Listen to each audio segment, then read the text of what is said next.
Have you ever felt like your mind is the real crux when climbing? A viewer recently asked me, how do you train your mind for climbing? When you're stuck on the last move and you can't commit, when the gym is crowded, or when someone flashes your project? So let's talk about it. First, for those panic-inducing last moves, visualization can be a game changer. Before you even step on the wall, take a moment to rehearse the climb, especially the crux and the top out or the last move. Imagine each move and feel the confidence that comes from knowing your plan. When you know you can do it in your head, it's a lot easier to actually execute the moves when you're on the wall.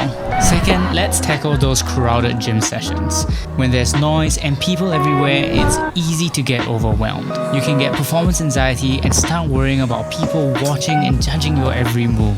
What helps me is taking a few deep breaths right before I start climbing, sort of like a mini meditation to reset.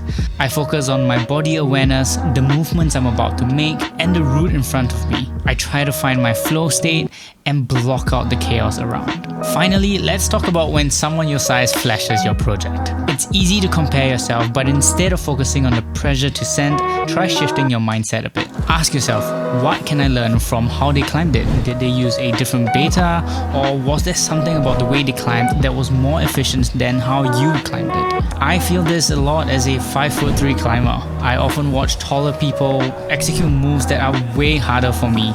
But instead of getting discouraged, I try to analyze how they move and adapt it to my style.